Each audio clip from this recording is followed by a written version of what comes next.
Absolutely, and thank you again. A note on the Anaheim, I was there also during that Pac City Council meeting. I was due to speak. I was invited there by the mayor and a council member on that particular day. I couldn't get in. They had to have a captain from the Anaheim Police Department come out and get me, escort me in, because I couldn't get in, and I spoke before them. Also, in private meetings, the mayor and a couple of city council members asked me to advise them on how to deal with the public the right way, how to deal with the grieving families, and I helped them with that. They started actually going to their houses, dealing with them, asking them, what do you want, what can we do? Unlike Fullerton didn't do any of that, and see, these folks recognized that. They didn't know how to handle what they had on their hands. They were asking for help, and I'm glad they did. Also, when Mr. Diaz, the first one shot, was still lying there. He hadn't died yet. He was still moving. A young lady called me from 20 feet away from Mr. Diaz while he was still moving, crying, just frantic, didn't know what to do. Somebody had given her my number. People call me about things all the time to see if I can help. I immediately called all the major stations. Said, get out there now. This man's still alive. They shot him. I'm hearing they shot him in the backside and in the back of the head. Don't know what's going on, but here you go. That's so key. And now we all have an infrastructure almost where we, the people, rely on each other. And Occupy was down here for us. Both Keepers was here. We had Anonymous was here for us. We had so many different groups, organizations in support here to help us out and keep us going nationwide and worldwide. And it's changed things. We talked about this at dinner a couple weeks ago. Things will never be the same, because we the people have taken back our streets from law enforcement and from big government, and we're not going to let it happen anymore. And all of us see it every day, new videos of this, new video of that. Prior to this meeting this afternoon, and I'll talk to you later about it, Steve, it's a good story for you. A particular chief of police, I met with him, I called him because a citizen contacted me and gave me a disc, gave me a stack of paperwork, and a police officer just a couple weeks ago was helping a man who was handcuffed up off the curb, slammed him down onto the pavement. And we've seen this happen a couple times. Well, the people believe I don't want to say they believe in me, but you know, what I've been able to do with the use of people and media, get the right attention. So I met with this particular chief of police this afternoon and handed it over to him. And I said, look, they just want this to go away and they won't sue you. You decide what you want to do. I'm not telling you what to do. But if you find that it's, you know, just bogus and your officer shouldn't have done that, I'll get you in contact with the family. And, you know, so all this is huge. What's going on, the whole Anaheim thing, they're contacting me and others and media sources and getting the story out. You know, I don't know what it's going to be 2, 3, 4 years, 5 years from now, what it's going to be, because it is rampant now with videos all over the place with the backings of the court, which is tremendous. So it'll never be the same. Like my grandfather who walked a foot-beaten Watts as a white police officer. It'll never be that way again. Yes, sir. I think from this discussion it's pretty implicit that, you know, the days of the crusading journalists like this gentleman talked about in Chicago, who's on the case for 19 years, are kind of over. I mean, because of budget reasons and many other reasons we can go into. So I guess my question is for Ron, which is that you can't clone yourself. So what would be your suggestion to people like the people in Anaheim so that they don't riot, and so that they can reach the media without having to set fires in dumpsters? So what is the way to get attention for police brutality that you're talking about? Well, Anaheim, and jump in any time, Anaheim had a whole unique set of problems of its own. First of all, there's an extremely arrogant chief of police. He called immediately for a countywide call out. So you had agencies from everywhere in the sheriff's department and horses all of a sudden before anything even started. It was just wild. So you got a really arrogant police chief there. The families, well, I was in that meeting, that very first meeting, the families in there We don't want anybody involved, we don't want any violence. That's why I stepped out of it. They didn't want me there. Okay? I mean, I'm nobody special. Some people like to talk to me, they didn't want me there, they want Kelly's Army there, they wanted to handle it themselves. I think a lot of that had to do with they were afraid. Not really what I would call well-off Mexican families, and they just wanted to lay low in hopes all this goes away. To those people, the other point of that is there were outside gangs coming in there. It was an opportunity to, pillage and destroy and burn. Hey, riot in Anaheim, let's go. We're coming in from Costa Mesa and other cities, well-identified, well-known gang members that would do that kind of thing. So it's all kind of unique. It wasn't just Anaheim people rioting. You had troublemakers coming in from the outside doing it also. The word I get out all the time is, hey, here's what you need to do. Let's contact the media, let's get it out there, let your voice be heard. And I tell them never back off, and this is so important.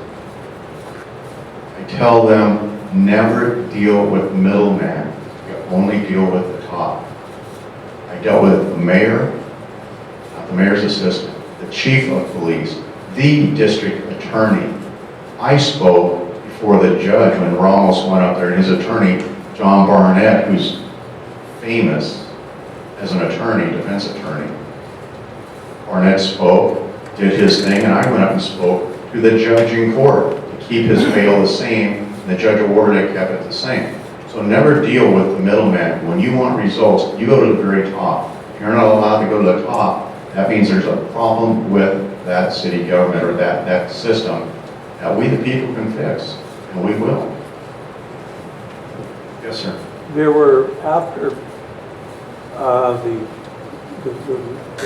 say the murder of your son, Yes. probably liable, but the garage owners in Fullerton started talking about police corruption, kickbacks to towing companies, the ticketing of towing companies that were competing with the city contracted towing companies, yet we've seen nothing develop on this, despite my having actually sent tips to the Orange County Register.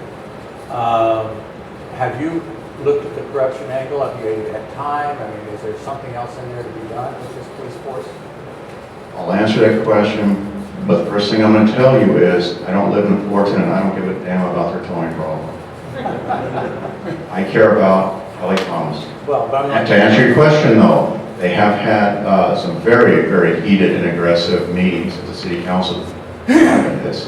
Over all the towing issues, the new contracts, and what was done. I mean, very, very heated stuff going on.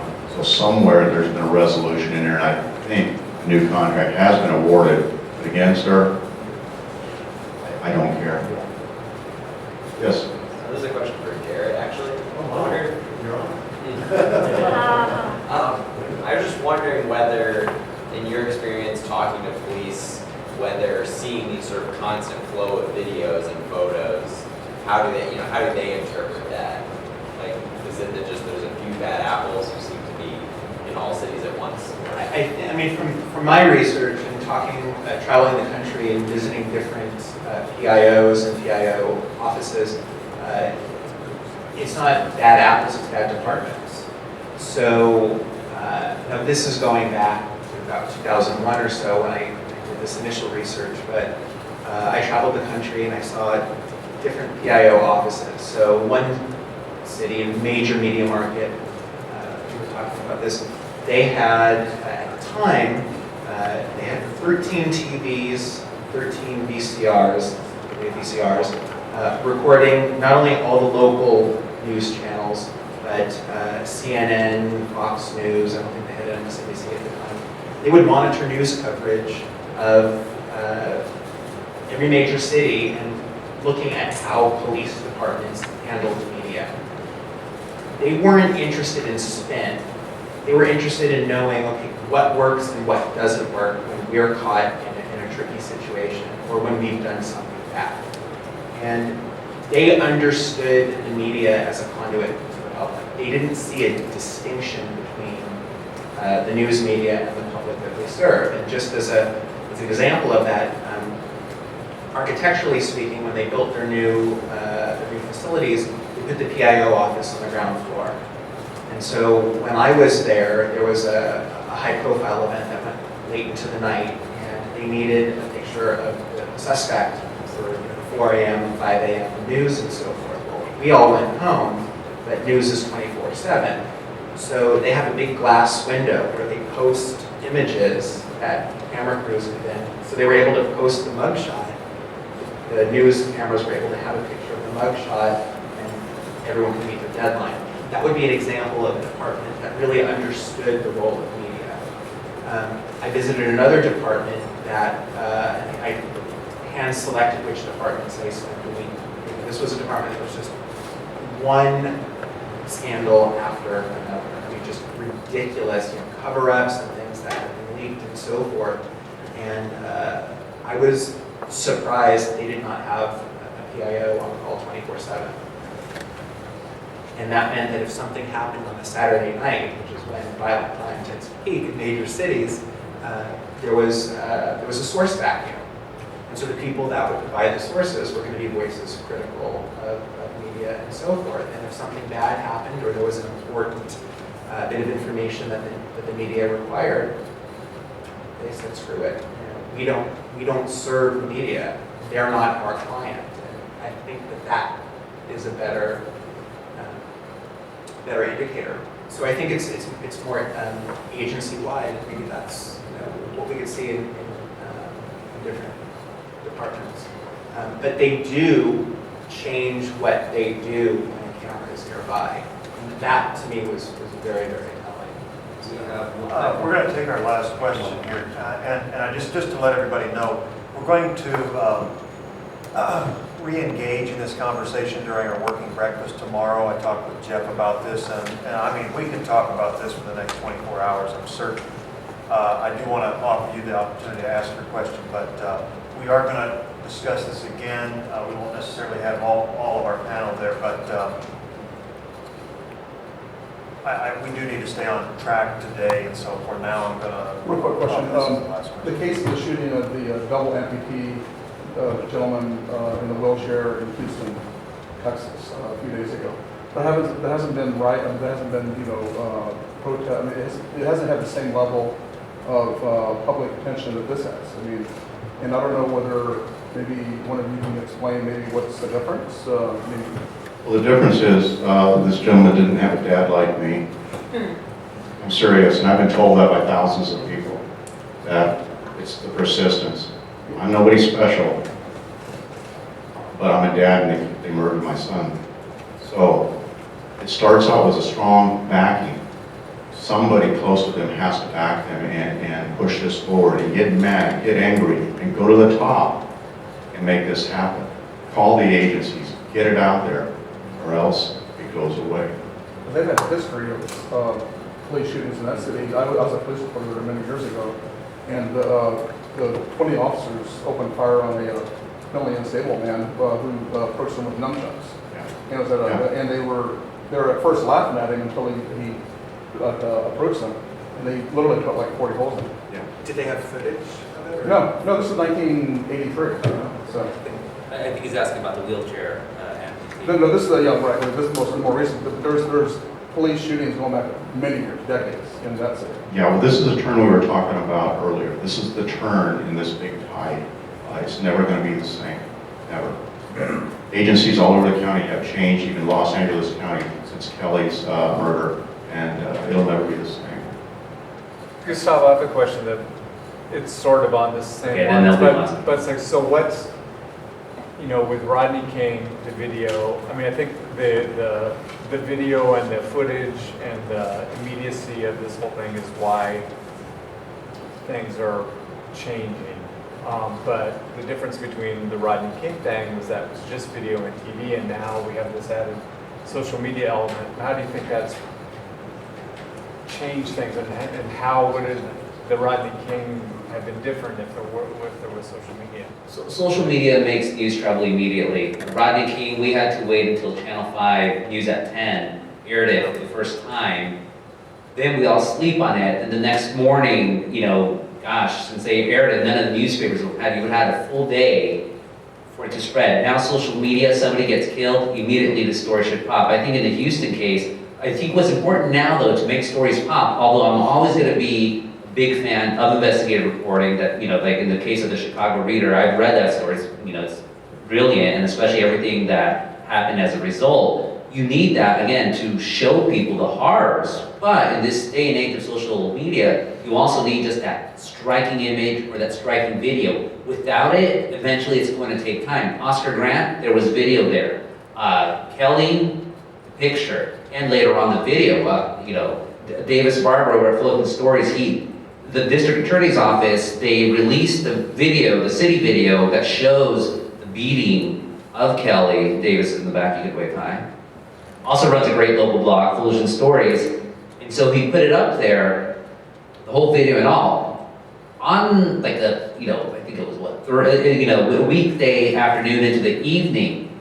Within minutes, within hours, the video went so viral that it basically burnt, literally melted his servers, completely melted his servers, because people immediately came up. Like with this Houston story, this is the first time I've heard of it, so I don't know if there's footage or there's photos to it, but that's why it hasn't gone viral. Although once people start learning about it, then it's important. And that's the key for reporters here. If you don't have that image, if you don't have that video, then how do you get justice for these families? You do need advocates on their side, but as reporters, you have to be dogged. You have to just continue. If you know there's a police department that's corrupt beyond belief, you just have to dig and dig and dig. And it's a hard thing to do, because at least here in Orange County, we still worship police. We still worship police like they're Jesus Christ. And actually, with Ramos Ciccinelli and the other cop, Wolf, these are the first cops ever in the history of Orange County charged, not even found guilty or not guilty, charged in the death of somebody while on duty. There's been so many horrible stories. Julian Alexander, I said, there was another case, 100, I don't even think she was 100 pound, mentally unstable 19-year-old girl in Huntington Beach had a butter knife. 5 officers shot her dead. Another story in Huntington Beach, a young Latino was crouching next to a tree, shot him dead. Ray Wershing was his name. First he said, he pointed a gun at me. Then he said, he had a toy gun at me. Turned out nothing. Didn't get charged. District attorney always found these people, there was justifiable motive. It's all about that persistence. It's all about that persistence. We don't have video and pictures help, but you also need persistence in finding those stories and getting those armies together. Okay, one time. Just on the Rodney King difference and some of these others, and the difference between that and Kelly is human compassion. If we see a cow get hit by a car, it's like, oh God, look at that. If we see a little puppy getting run over by somebody deliberately doing it, we're upset, we're mad.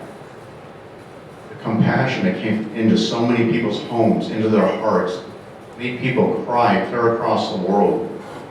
Listening to Kelly cry and beg for his life, called out for me to save him 31 times. I see it in your eyes. It's the compassion. Rodney King, he got beat, and it was totally wrong. I didn't cry over it. It has nothing to do with Rodney King. It's the compassion. We are locked into this, and now we're mad. This happened to somebody. That's a huge difference also.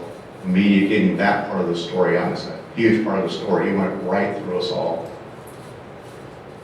Thank you so much. Thank you, everybody. Thank you.